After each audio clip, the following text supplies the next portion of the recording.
Before we begin, let's pray for the Prophet and don't forget to like and subscribe to the channel, sweeties. The story begins with JJJ sitting in class, lost in thought.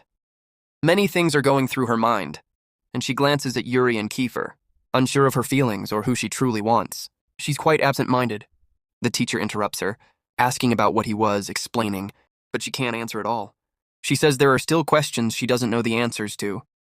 Then, recess arrives, and Kiefer tells her they should go to a meeting place. But she leaves immediately. Yuri offers her a ride, but she leaves again. She decides to avoid both of them for a while, as they can't stand each other right now. We then move to Sagin, who is organizing his toys in Jay's room. When Jay arrives, he pesters her to buy him some toys, but she refuses. He keeps begging, seeing her as someone who knows how to be persuasive and wants her to buy them for him, because he really wants them. He gets very upset and goes to get his things to leave her room. He's about to argue with her, but she agrees to buy him something to stop him nagging. She decides to take him with her instead of going alone, but he refuses and wants her to go and buy it herself. She thinks she'll go broke because of him. She gets money with him so she can buy it for him.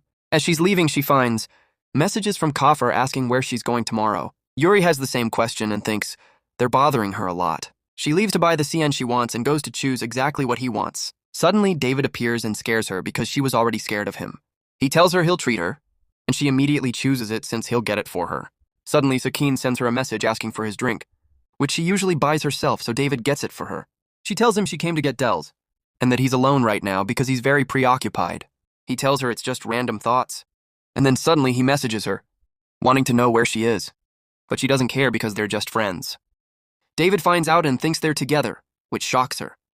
She confronts him and shows him attention, and he focuses on her because of what she's doing.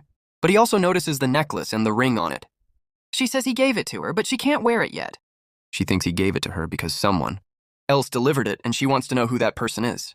She keeps asking for an answer, but he suggests she recognize any of the fictional characters and that Pierce gave it to her and sent it. She wants him to try to contact her somehow. She keeps returning it because she really wants to contact him. He takes a picture of her, so he'll reply quickly and sends it to her. He sends her this message, telling her she'll remove the necklace ring instead of him killing Yuri when he returns. This shocks her greatly, so she buys time and a long time passes. He's scared of her terrifying appearance, and she wonders why Percy told her. He keeps making fun of her appearance and goes to get the foam she threw away, which is currently calling her. She got rid of it because he can't get any answers. He's the one calling her, and he's hiding because she's not answering, which is why she's scared. He asks her to go to the store with Iman, which she agrees to, and he's very happy. He hangs up immediately. He won't be coming with her because he is going to Raki and her sisters, so she'll go alone. He goes into the bathroom before her to bother her as usual, then leaves to go to Raki's. She's waiting for Iman to come to her, but she finds some guys already waiting for her, and she thinks about them getting into a fight. They're with them again, but Iman comes and decides to take her with him. He thinks they're going to get into a fight, so they leave immediately. He goes to the store together so she can choose food for the class. While she's walking, she's being nosy and picks out things. He thinks that's good and that she won't see Kif again. She imagines things as she walks, gets scared, and then feels relieved because it was just her imagination, not Kif. Literally, the whole time she's walking, she sees Yoro and Kif everywhere. She decides to leave the whole place and starts walking. Suddenly, Kif appears and she bumps into him. She buys him the candy he likes, and he realizes he likes sweets. But it's a different kind of candy, especially her lips. He focuses on her, and she's very shy but ignores it and refuses to respond because she hasn't responded to him in the past few days. He thinks he's done something wrong and argues with Kif about who gets to hold the shopping cart. They end up holding it. They're together, and she lets him buy the products she wants. She keeps going until she's finished and then goes to pay. He tells her he discovered something about her father and leaves immediately. So she goes shopping with Iman and laughs because she's currently driving with Raki. They're happy together, and he decides to film him. They're both very pleased that he's doing this and see that he's enjoying himself, unlike them. They all joke around together, and she lets them leave first, saying she'll catch up later. Suddenly, Kev calls her and wants them to go together so he can tell her what he found out about her father. She goes with him to his house, and she sees that he uses different cars every day and wants a different one. She sees that he has many cars and is willing to give her his entire house if she leaves Yuri. He reminds her that she belongs to him and him alone, and he influences her. But she tells him that all of this isn't real right now, and that's why he decides to change it and make it real. She'll always be there and she'll be deeply affected. She'll leave immediately and go to see her friends at home. They're enjoying themselves and upsetting her because of the fight that happened between her and Kafir. That's why she goes to Kilks, who's sitting quietly. He asks Adrex to get a picture of her father, who's in America and is an important businessman there. She gets many pictures and thinks that she's with Percy now, that they're together. Kilks is shocked that they're together, but that's the most information they've been able to find out. She doesn't know if they're together, and she doesn't know the truth at all. She's shocked, and everyone is upset. She thinks that she has many questions and needs answers, but he reassures her by saying that he promised that even if she has many questions, he'll be there for her and get her the answers. She thanks him for helping her find her father. She goes home and keeps thinking about what happened, feeling sad. Wallace notices Doa crying and she doesn't know what happened. So she tells him that she discovered something about her father, and instead of being happy, she becomes sad because their situation is very complicated. But he makes it easy for her and goes to joke with him to get her out of what she is in. He says that his mother said that she is buying him an apartment of his own and wants him to be independent, and he sees that this is the best because he was alone all along and wanted him to be. She helps him and is with him, but she is upset with him because he is rotten and goes anywhere, literally abusing him. She finds him and he walks along, so she sends David a message to Perce about him disappearing in front of her in a second, and she will not care about him at all. He is confused and sends the same words to Perce. He thinks about this friend of his and complains about him, so he has a mouth on him now, and I see that he cannot blame her. But David does not want to know what happened because if he knew, he won't let him get close to her again. And for that, he thanks her for it, his concern. For Jajijai stems from his concern for his girlfriend in America and their constant checkups. He's determined to keep Jajijai from falling in love with her and wants to return home quickly.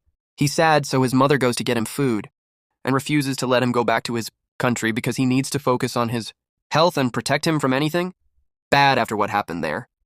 Suddenly, his father arrives, and it turns out he's Jajijai's father, which is a surprise. Because of this, Piers considers Jajijai his brother. Sim gets ready to leave, and then Yuri calls her, wanting to go to church with her. He's already on his way to her and is trying to trap her. He calls her again, wanting to know what she's doing. But she goes to get dressed. He tells him she's going with Yuri and allows her to go, but not too late. She leaves immediately, and they see her as trying to get closer to him. She goes to church with him, still not quite ready for the experience. She gets married because there's no other option. Her family needs him. He's laughing at her because she thought he was going to Boza since he's Japanese now, and he's laughing at her. Suddenly, many girls come and are attracted to him, and she sees herself as less than him. She doesn't know why she's fighting with him like that, but it boosts her self-confidence because she's everything he wants and better than all of them. They agree on what to do, so they go to his house. She looks at these pictures, and he brings her favorite food, which she still remembers from a long time ago. She enjoys these old pictures of him and laughs at him, of course. He talks about old memories where Pierce was with them, and she gets touched, but it turns out to be the last picture they took together. He gets distracted and takes her to prepare the food, but she hits him because he called her a cow, and she remembers the past.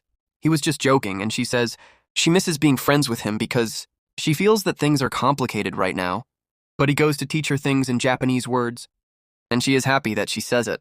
Well, and he keeps teaching her a lot of things, until he doesn't say that he loves her in Japanese, and she gets very upset, and he goes to kiss her quickly, and she shares with him, but suddenly she gets hurt, and the first time she sees blood.